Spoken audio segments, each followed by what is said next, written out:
In this chapter, we want to look at, from the federal government level, the budget and the deficit. So before we get into that, let's just go and look at this from the Fred perspective. So Fred, again, would be our website we use for most economic data. And so if we look at our annual shortfall, which would be our deficit, let's look at this with less data. And let's look at this not on a monthly basis, but on an annual basis. Okay, and then let's look at this over the past. Now we can look at this over a long period of time.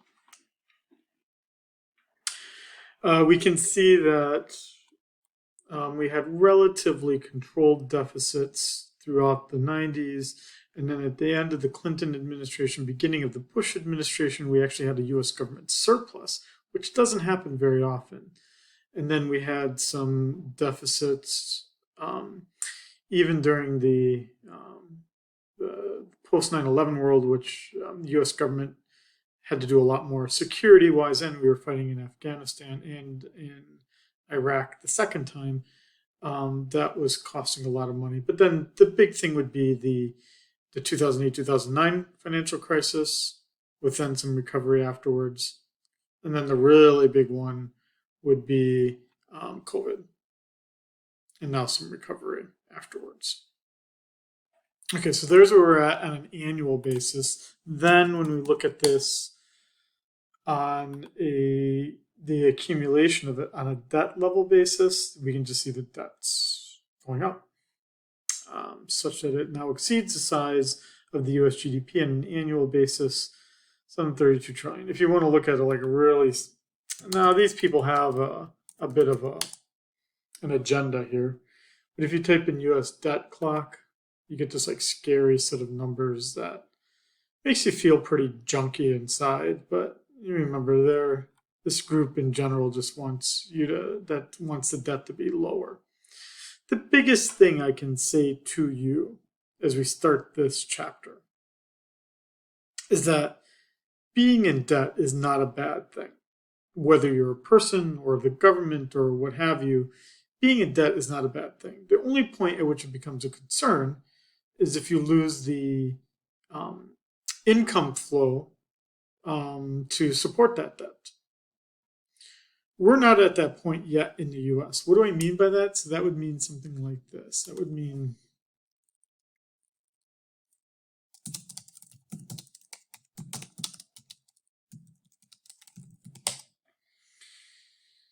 so if we look at this is obviously in Fox Business, which, ignore words like stunning, because if the place is Fox Business, any debt's probably a bad thing. Right, politically speaking, right? They don't like, in general, the generalization would be not liking one party and liking another, right?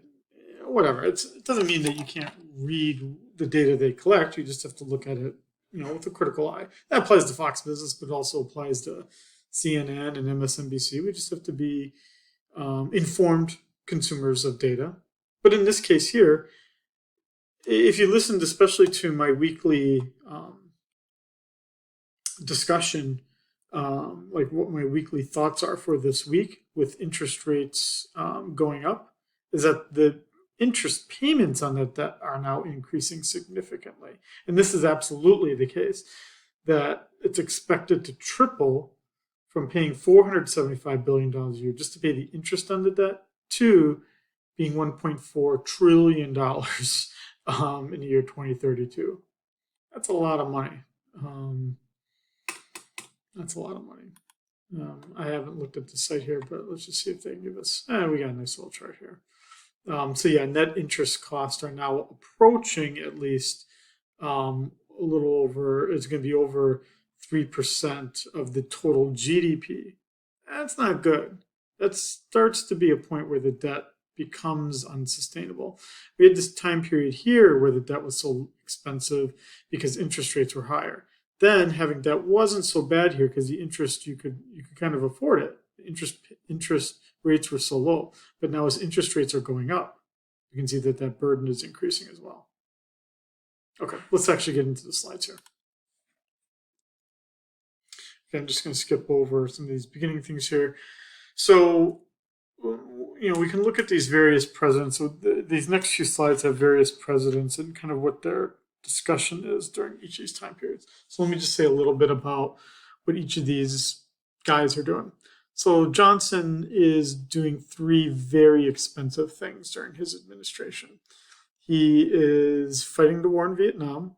He is sending people onto the moon, and he's fighting poverty in the United States by setting up Medicare, Medicaid, food stamps, expanding the Social Security system. So 3 Section 8 housing, all very expensive things that are supporting, right? It becomes a public goal, but all these things are expensive. So the deficit is tripling, more than tripling, from 0.9% of GDP to 2.9% of GDP. Yep. There's always this kind of theme that we need to have a balanced budget. Again, it's not necessary. The theme of even this whole lecture is saying, like, we don't have to be balanced. It might be bad to be balanced, right? If you're not borrowing money, for instance, to go to school, that would be bad, right? Because the idea is you're going to borrow money now. It's going to help you earn more money later. Governments, can borrow money now to build the infrastructure they need so that they can pay it off later. Nixon is also continuing to send people to the moon. He's finishing off the war in Vietnam. And then he's actually starting to do, which is always surprising when you think of Nixon and who the kind of person he is, but he's actually also starting to do some environmental cleanup stuff. So Clean Water Act, Clean Air Act, all these are passed under the Nixon administration, which obviously increases costs. But we do enter a time period then where we actually had a surplus during the end of the Johnson administration, beginning of the Nixon administration, to again having a deficit again. We get to the Ford administration, and we're just hurt a lot by Ford's having to manage the fact that Nixon had to resign office, and Ford just had really bad luck. There was a bad recession caused by disorder in the Middle East, in Iran. It caused lots of problems in terms of oil crises, energy crises, inflation in general, causing the deficit to grow. Then during the Carter administration, we still have some of the holdover of the disorder in the Middle East. But then we also have the situation during the Carter administration where inflation is really starting to get bad.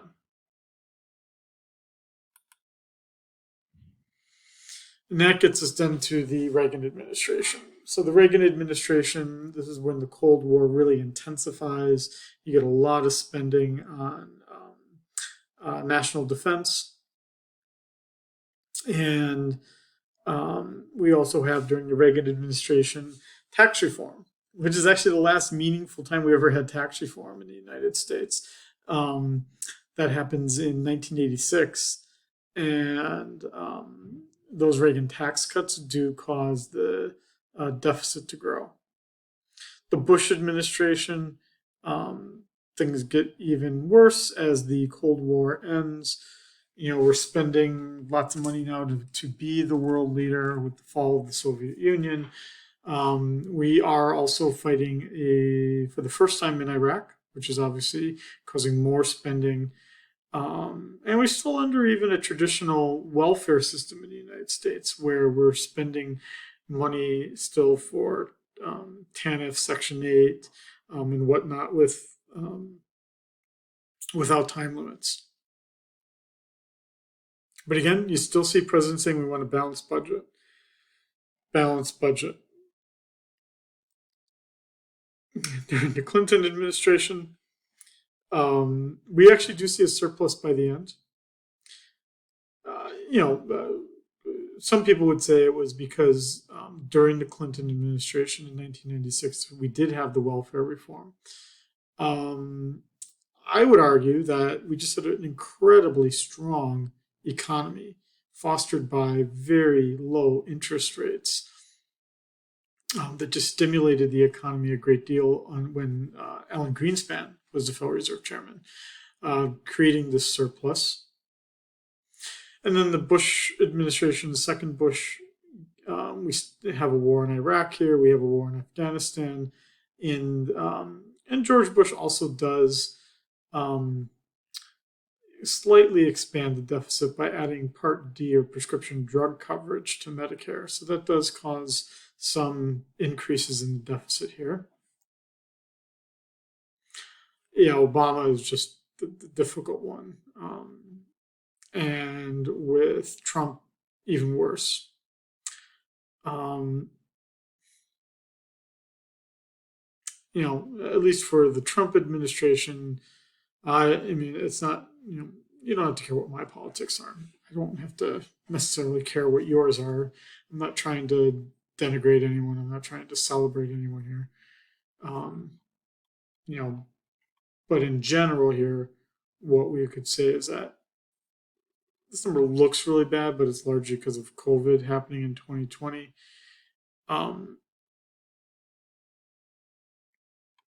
Over here, this number looks bad, but it's bad because it was a 2008-2009 crisis. So don't think that Obama made all this great progress. On the other hand, don't think that Trump really screwed things up. There's probably an element of truth in both, right? For the most part.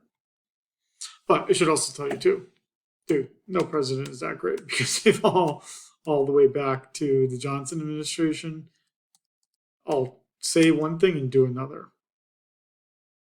So here, let's just see what happens then with Biden, I guess, right? Deficit, 8.6% of GDP in 2021. And I'm sure it's less now, but again, the cost of managing that deficit have grown.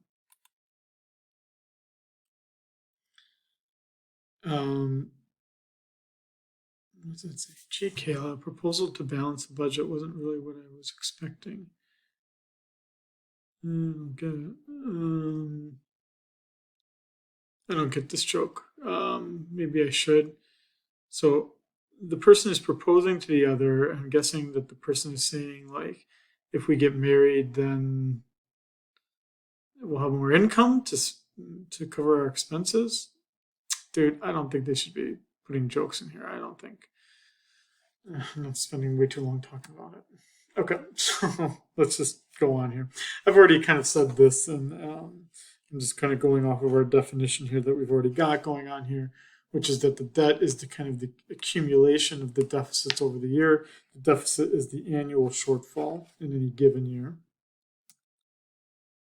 And we can see that, for the most part, having a deficit in the United States is as American as apple pie. We just typically have a deficit. It's how you get voted into office, right? By giving people more than what they're paying in taxes.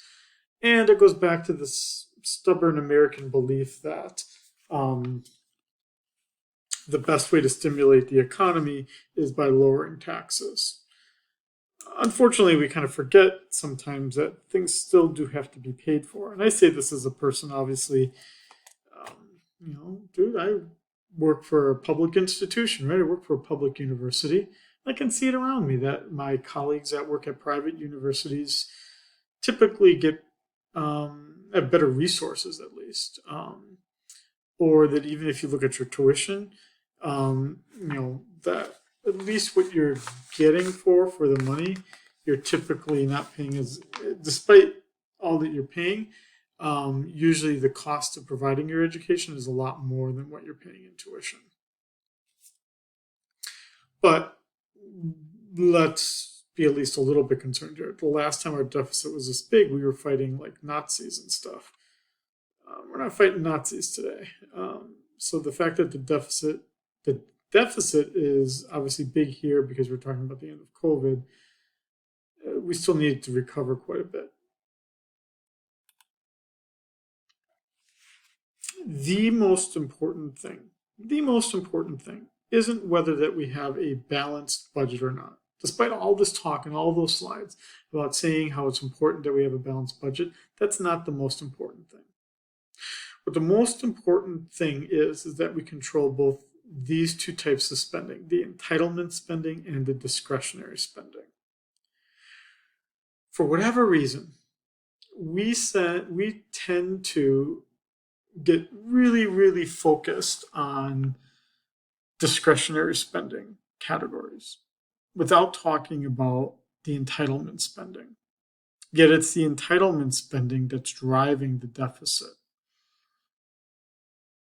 So entitlement spending is spending that the Congress doesn't write necessarily an amount of money to spend for the program. Rather, they say, if you fit this criteria, you are eligible to receive these benefits.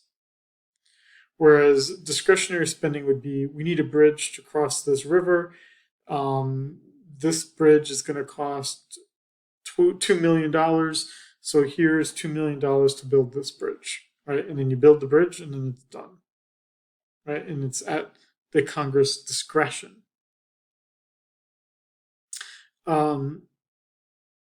The problem with the entitlement spending, given this kind of structure, is that if you write the benefits too liberally or too loosely, you can have a lot of spending for that category. So I'm not even sure if Fred does this here, but let's just see here.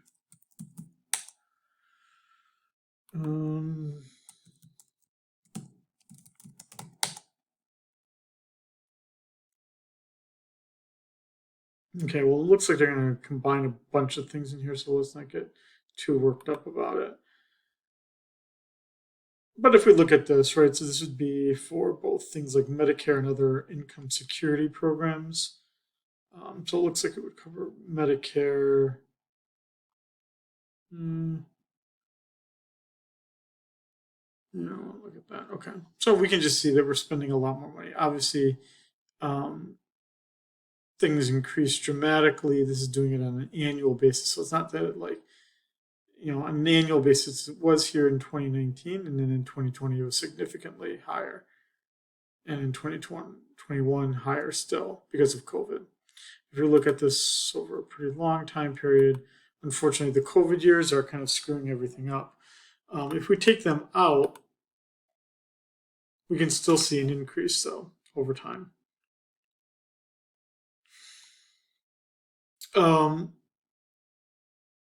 Let's go back over here. So, again, the last time we really tried to do tax reform, we really tried to control things in the budget. One of the last times was in the mid '80s, and we started to talk about ways to control the budget. The first kind of attempt at this, our Gramm-Rudham-Hollings Deficit Reduction Act, was to say that if the deficit hit a certain level, then you had to cut the budget once a certain deficit level was hit.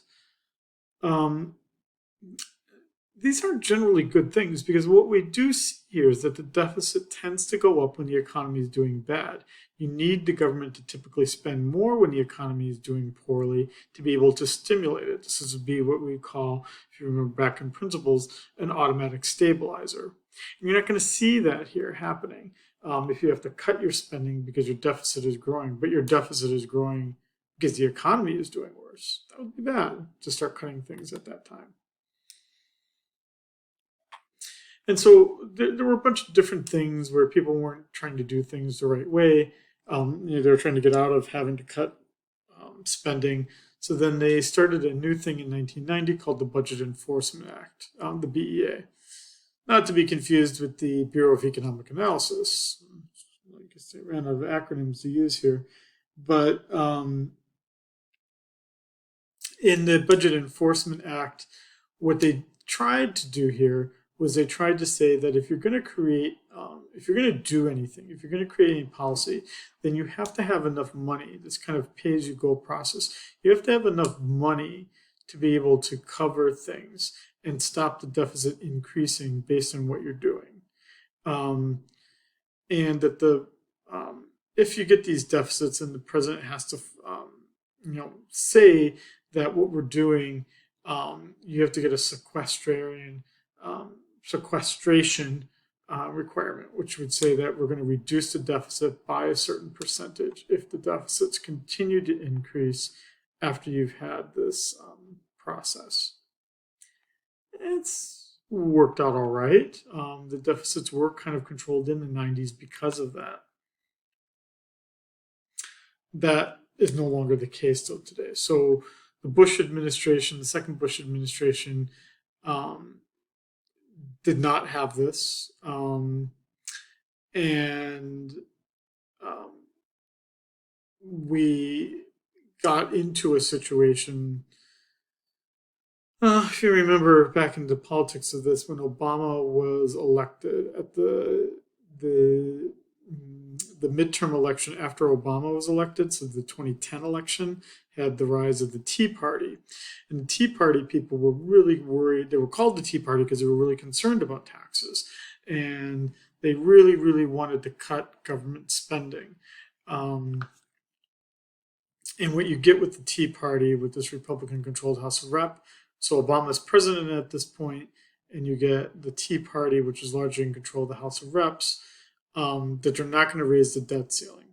So when we say that the debt ceiling, what happens here, the reason why we even just had this kind of latest problem here was that the government by law can't issue more debt, more like treasury bonds, more bonds, if the debt exceeds a certain amount.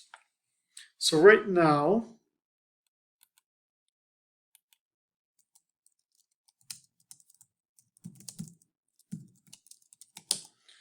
that limit right now is $31.4 trillion. The debt cannot exceed that ceiling of 31.4 trillion.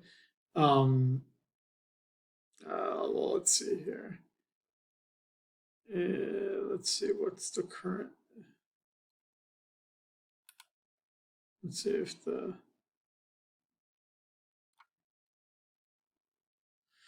I would have to go through all this, and I'm not going to do it. There we go. So I'll just read this, right? Is that since 1960, Congress has acted 78 times to change the debt limit, the amount, the credit line, basically, of the United States. So you can read through all these if you want to, all the way back to 2011 at least. But we just keep increasing the debt. When we can't do that, then we can't start to pay for all the things. Social Security, that would be an entitlement. Medicare, that would be an entitlement. Military salary, that's discretionary. Interest on national debt, it's not really discretionary, but it's not really an entitlement either. Can't pay a lot of things if we can't raise the debt ceiling. But again, this Budget Control Act starts to really, the Budget Control Act of 2011 really starts to hamper what we can do in terms of more spending. And so that's what we've seen over the past 10 years. So it's just been a nonstop over this past 10 years of needing to spend more, largely because of the different entitlement programs we have, but then not being able to finance it because of this Budget Control Act. And so we have an example here, even in 2013, is that the Republicans didn't want to pay for the Affordable Care Act, or more commonly known as Obamacare, and that the government shut down there for 16 days even. And no one wins when the government shuts down because of that kind of thing. And for some weird reason, I'm sure it's not weird, I'm sure someone knows there's a pretty good reason for this, but any sorts of control on the budget have been largely lost since 2016. Um, Again, I'm not being political when I say this. I'm just saying it is the beginning of the Trump administration. And in the Trump administration, we did have COVID, so that did cause deficits to grow quite dramatically. But also, the Trump administration also did impose the tax cut of 2018, which did cause the deficit to increase even more so because less was collected in taxes. And I can even say that as a taxpayer, my taxes have gone down largely from the tax code of 2018. Um, I'm not, how do I say this nicely? Well, let's just put it bluntly. I don't really care here. I'm not poor. I'm not sure I should be seeing my taxes go down. Um, that's not really the intent of the tax system. If I'm earning enough money and I'm not poor, I should be paying more in taxes to help those who don't have as much money. Again, if what I say there like offends you personally or philosophically, that's the reason why we have this problem here, right? Is that it goes back to just our notion of why do we have taxes? The general notion here that I have and that many people have is that you pay taxes because we're redistributing or reallocating income from those who have more income to be able to reallocate it and help out those who have less income. If me saying that offends you, well, then the whole tax system is going to offend you, and that's all right. It's just that, um, in our case, at least since the 1960s, taxes do more than just build bridges. They also do redistribute income. And so, and I'm not sure that either Republicans or Democrats as political parties are for getting rid of the redistribution as well as the building of bridges aspects of the government. We would need to have a third party, a third political party. But all we can see here is that since 2016, deficits have grown dramatically, and they've largely grown because we stopped caring about it as much. Now, my belief is that we're going to start to care about it more as the interest rate increases for that deficit. In many states, we do have a balanced budget requirement where the government is forced to balance its budget every year. There's talk of having like a balanced budget amendment for the U.S. federal government. Again, it's a bad idea. It's a bad idea even for a state to do it because it's just not reasonable that you need to borrow money sometimes. It's just to get through a tough economic situation, sometimes you have to borrow money. So let's just see.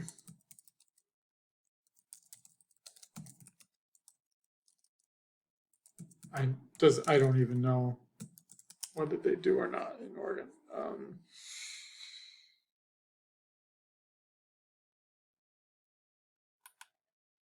Yeah, so yes, Oregon is one state that has to balance its budget. I'm just curious here. On a statewide basis, if that's the case.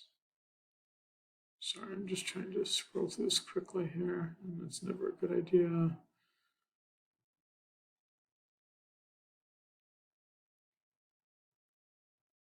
I think even this is just important here. I mean, read that line right there. So when I say having debt is as American as apple pie, I really do mean it.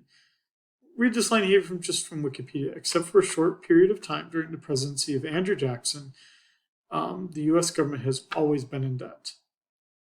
It's just not bad. I don't know what to tell you. It's not a bad thing to be in debt.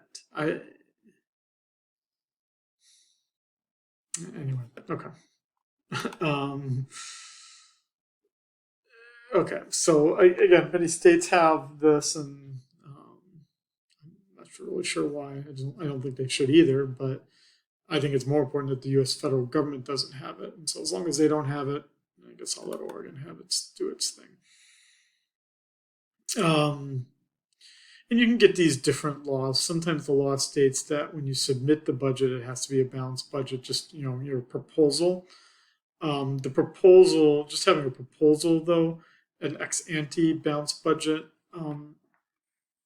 regulation is obviously less effective than an ex post balanced budget, because what you then do is you look at the actual numbers, right? You can make unreasonable expectations and be balanced at the beginning of the year and saying, oh yeah, things are going to be great this year and we're going to get all this money and things are going to be okay. So states that have ex ante are generally, it's kind of like,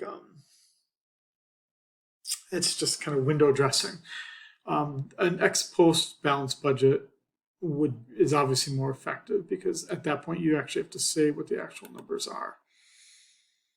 Okay. I'm just going to skip again over these practice questions as I typically do. Now, the other thing we have to look at here, if we want to start to assess, how good or how bad of a situation we're in, we need to start looking at this in terms of the nominal versus the real. So we know that there's obviously inflation over time. And as we see this inflation over time, that would mean that the real value of the debt is going to change. So as the real value of the debt changes, inflation basically makes the debt seem not as bad as it once was. So in some sense, we need to look at real debt levels, not nominal debt levels. I don't think the Fred site does that, actually. So remember that really confusing US debt clock? It's looking at it in nominal values. So it makes things look worse than they really are, when part of what's going on is inflation. I don't think Fred does it in real terms. It does not. Well, let's just do this. Total public debt. Okay, so let's just look at this. So here, I'm going to make this look really cool. Give me a second here. Percentage change from a year ago. Let's do some annual basis aggregate. And then I'm going to add a line, and I'm going to do CPI. And I'm going to do this, add data series. I'm going to do annual basis, percentage from a year ago. Okay. Get rid of that. Let's look at this over the last 5 years. Okay. All we're saying here is that, okay, so the debt is going up, right? The debt is going up, the debt is going up. But at the same time, the value of that debt as a percentage, right, it's going up, but also what's going on is inflation is going up at the same time. So if we were to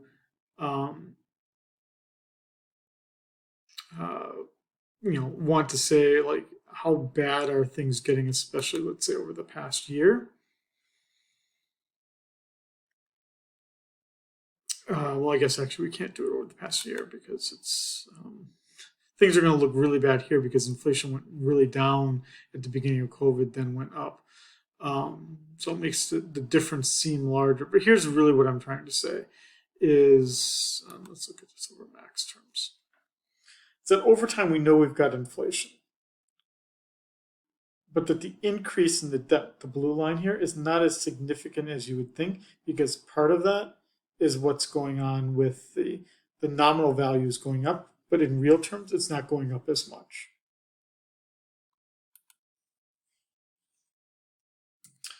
And so that's essentially what we see here.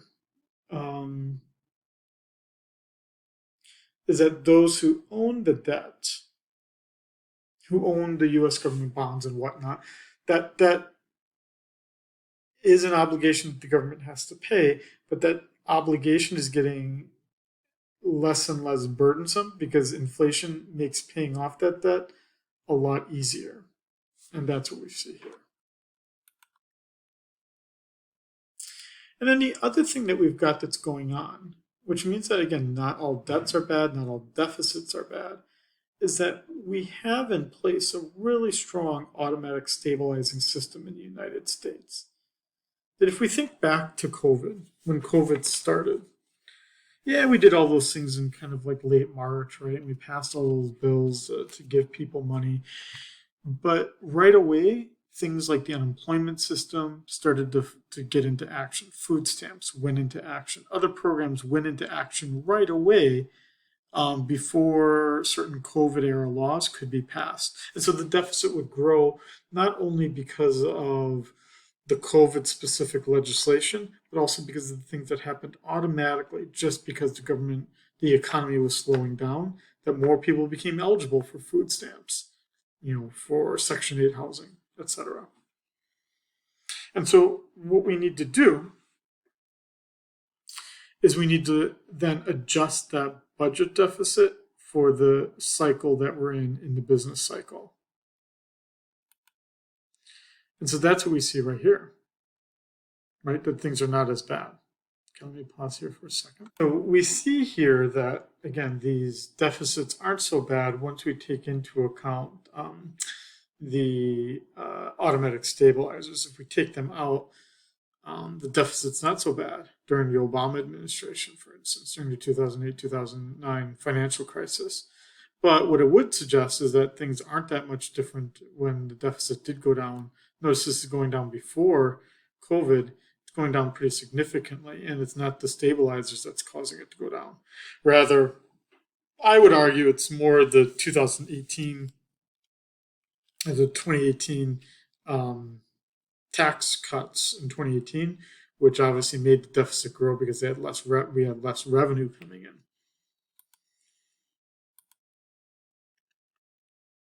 And we also have to think about how, from an accounting perspective, are we using a cash counting methods or capital accounting methods? When we look at cash accounting methods, we're just looking at our pure spending and our revenue and just seeing how those things are changing. But money spent, for instance, what it's kind of trying to say here is that if we spend money and we use that money to build like a bridge or invest in new computing technology in the government, that would change the asset holdings, right? Because now the assets would be going up because now I've got a new bridge or I've got this new computer from it, rather than just spending money to give people money. And that's what you kind of see here on this last line. So if I use cash accounting, then the birthday party and the office building are the same thing, right? Because I spent, let's say, $1 million for each of them.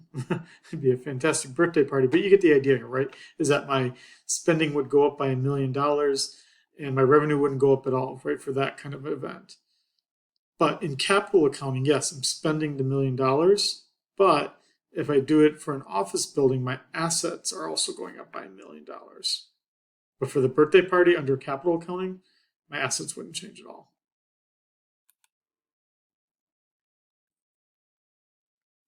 So,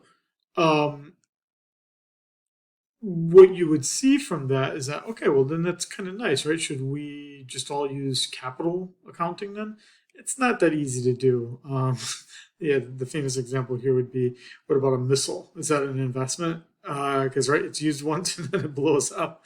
Um, so what would we do with something like that? Also, I would argue, how do you treat something, for instance, like Head Start or even investments in your own education here at the college level? Is that an investment or is that spending? I would argue it's an investment, but it might be hard to quantify what that investment is. So it's not very easy to do. And that's why it says here the US, different states, and even foreign countries try to use this capital budgeting, but it's pretty darn difficult to do. So typically, what happens is that when we're going to start a new government program, we do this process called scoring. And what the scoring does is it determines what effect is this going to have on the budget and what effect is this going to have on the deficit. So, two types of scoring here would be static scoring and dynamic scoring. Under the static scoring here, we're using, we have our budget, and all that we're saying here is that when this change happens, is that the government policy is only going to be changing how those resources um, are distributed, but not how much resources we have in total. So the static scoring becomes a little bit more limiting because most of the time the idea is that if the government spends more money on something and makes an investment, that it should be able to grow the total amount of resources. So the other method here would be our dynamic scoring. And in our dynamic scoring, we are going to look at both the distribution and the total amount of resources. It's just a little bit more difficult to do or use.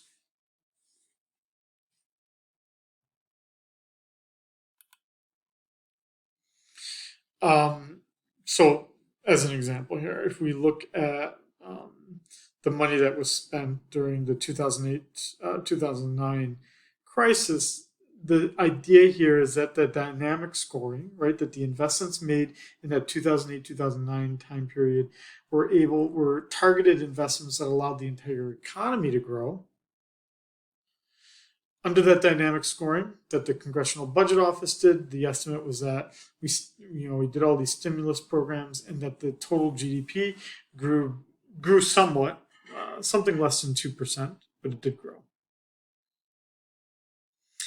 And that the stimulus we did during the COVID pandemic, the idea is that yes, the deficit did grow, but that from a dynamic scoring, it won't increase that much because the economy is going to grow quite a bit and interest rates are going to be lower. I'm not sure that the interest rates are going to be lower though, but that's my own personal take on it. So, why should we care? Why do we care so much about the deficit? And is this really a big problem to worry about? Well, one of the problems is that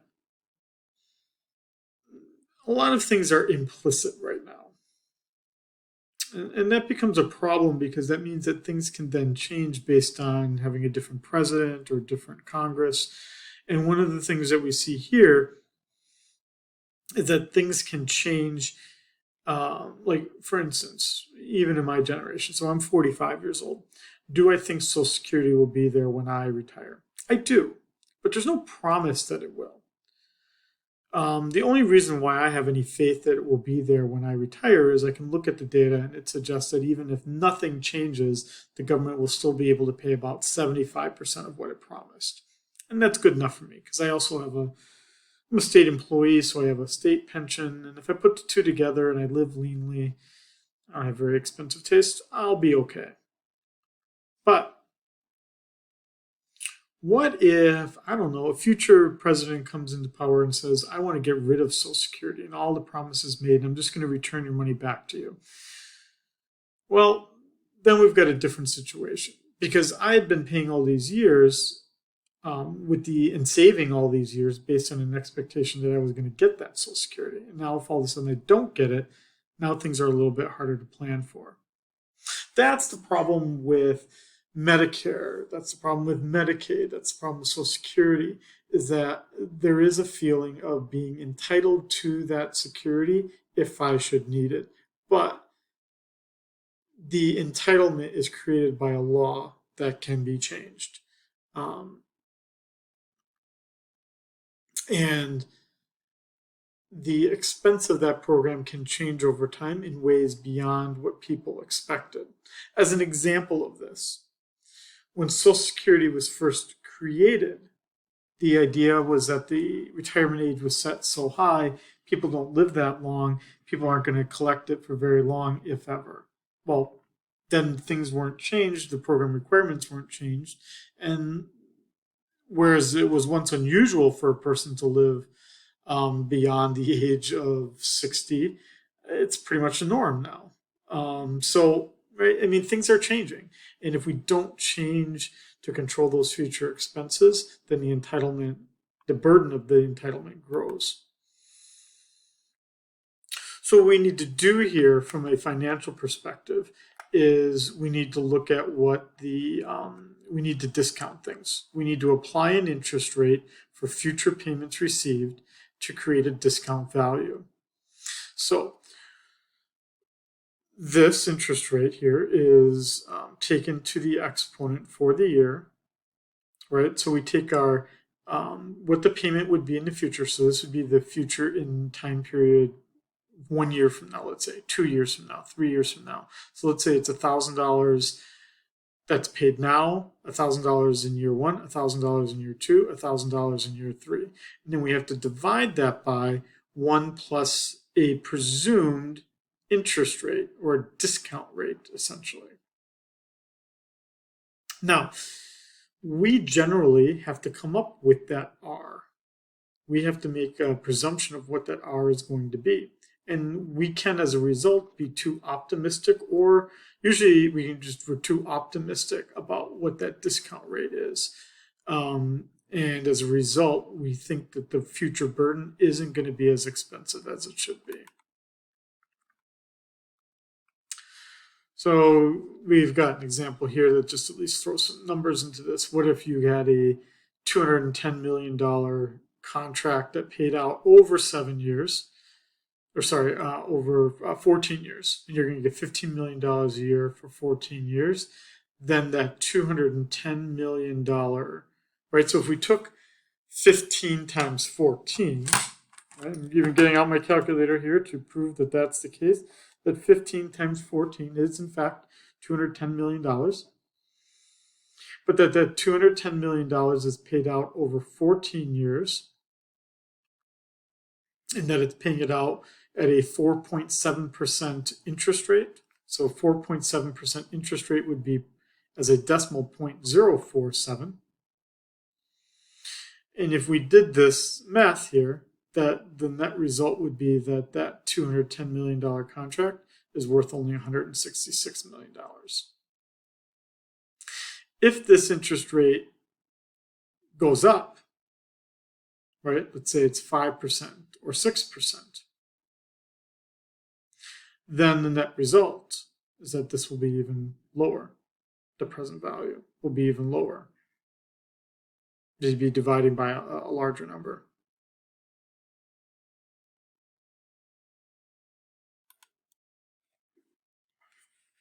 And so what we're kind of drawing from all this is that, yes, the categories really do matter to some extent, that you have to qualify things by what you're talking about here. If you're talking about in terms of cash accounting, capital accounting, you have to talk about what your discount rate is. All things that I don't generally see or hear about in our conversations about the debt. Instead, my complaint about people that worry about the U.S. debt is that, we're coming up on Halloween here. It's October 9th here. Is that they act like the boogeyman, right? They scare people. Yeah, and you look at this, and it really looks scary. Look at that. It's got an exclamation point here. Oh my God, that's bad, right? But again, we have to look at this in such a more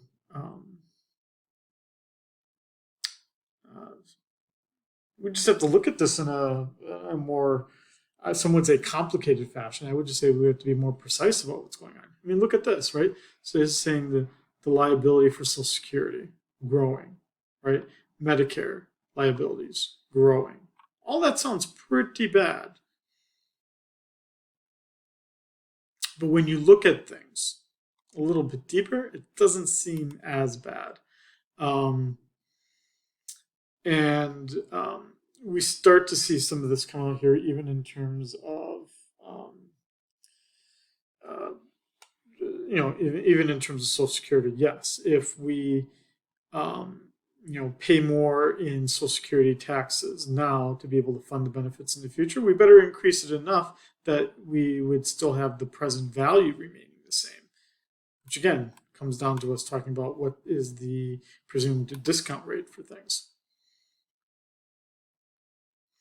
And then we're going to talk about them more as the semester goes on here, but we do get into this conversation as well, where we need to to talk about what that discount rate is going to be, because it becomes important for us trying to determine when certain programs like Medicare and Social Security are going to run out of money.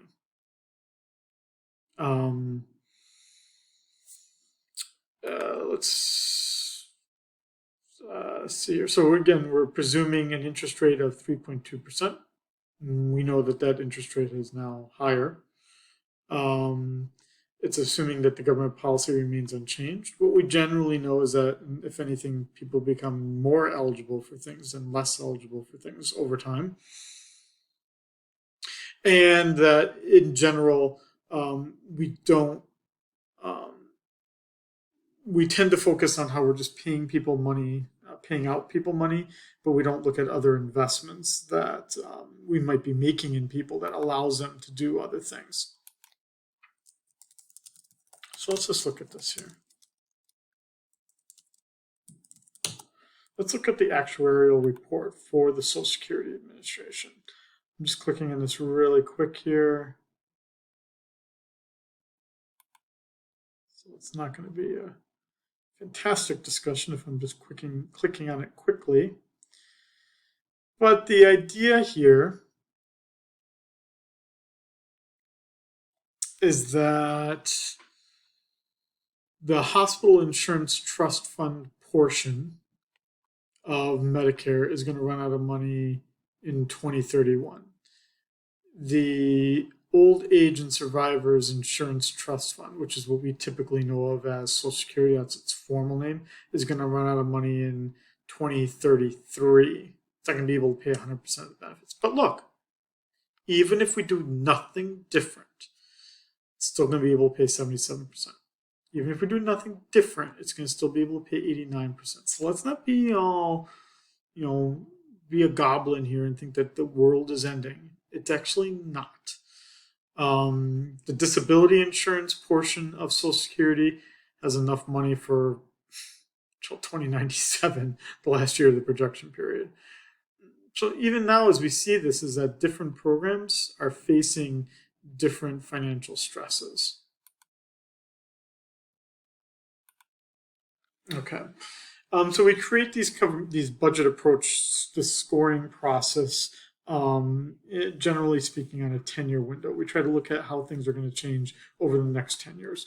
A pretty difficult thing to do, because what we see is that just unpredictable things happen. Big recessions, a pandemic. This kind of scoring is pretty difficult to do, and I'm not even sure I would base very many decisions off of it. And so you can look at this here, right? COVID really did throw things for a loop here in terms of what the actual deficit was compared to what we projected it to be.